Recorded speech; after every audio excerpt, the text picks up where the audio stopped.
Bonjour à tous et bienvenue dans 6 minutes chrono, le rendez-vous quotidien Lyon Capitale. Nous recevons aujourd'hui Franck Debouc. Bonjour. Bonjour. Alors Franck Debouc, vous êtes président de l'Université de Lyon. Si on vous invite aujourd'hui, c'est pour parler de la 10e édition de ma thèse en 180 secondes. Ma thèse en 180 secondes, très rapidement, c'est un concours de vulgarisation scientifique où on a des doctorants qui se présentent et ont surtout 3 minutes pour présenter leur sujet de thèse.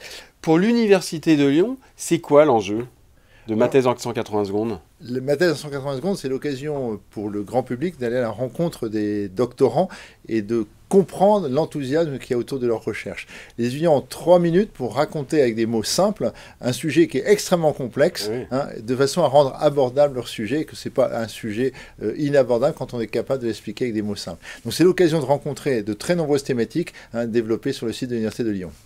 Donc on aura, donc c'est la finale lyonnaise qui se joue mardi, il y aura 12 candidats. Alors on parlait de vulgarisation scientifique, de science. Il y a une défiance croissante d'une partie de la jeunesse française à l'égard de la science. Je lis que par exemple en 40 ans, 17% des jeunes, 17% des jeunes aujourd'hui estiment que l'apport de la science à l'humanité est plus nocif que positif. Comment vous réagissez face à ça? Oui, il y a quand même plus de 80% qui trouvent que la science est positive. Donc, il ne faut pas oublier quand même que On est d'accord. Mais il y a quand même ces moins de 20%. Ces 20%, oui, ces 20% qui, quand même, curieusement, utilisent toujours leur téléphone portable, utilisent les transports en ne supportant pas des minutes de retard. Donc, il y a une incohérence entre le refus de la science et l'utilisation de la science au quotidien. C'est grâce à la science qu'on peut être sur Facebook, Twitter, TikTok et tout ce qu'ils aiment. Également d'avoir des vidéos en streaming, d'avoir un transport qui fonctionne, qui devrait fonctionner comme une horloge.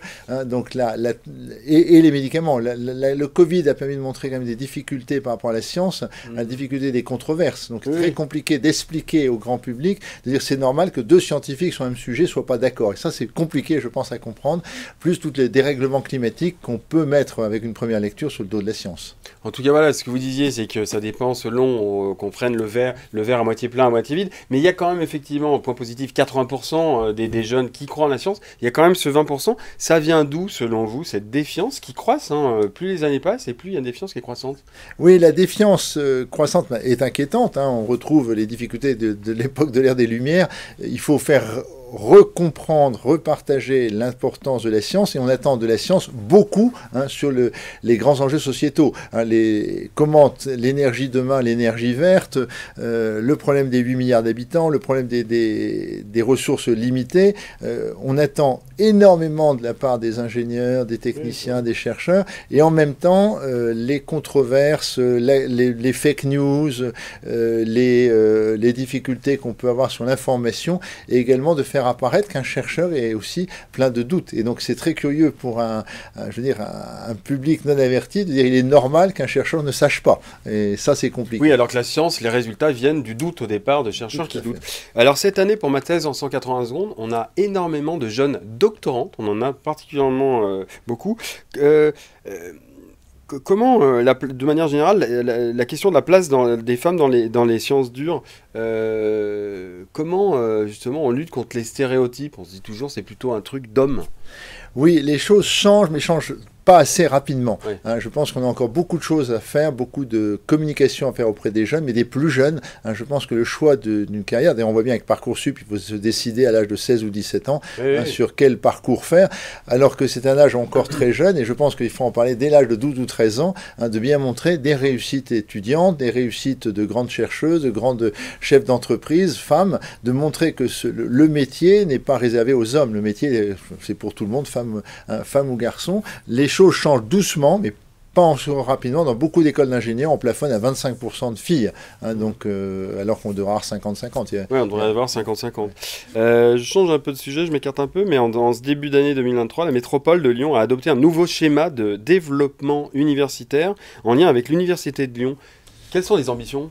Les ambitions, c'est d'avoir sur Lyon, enfin, j'imagine dans les autres régions, des collectivités qui sont très présentes à nos côtés au monde universitaire, que ce soit aussi bien la métropole que la région, que même le Crous, mais le Crous est dédié aux étudiants. Les collectivités, la métropole de Lyon s'impliquent énormément à nos côtés. Et le schéma directeur universitaire, qui est le deuxième à Lyon, le premier avait fait date au niveau national, puisque le modèle a été repris au niveau national.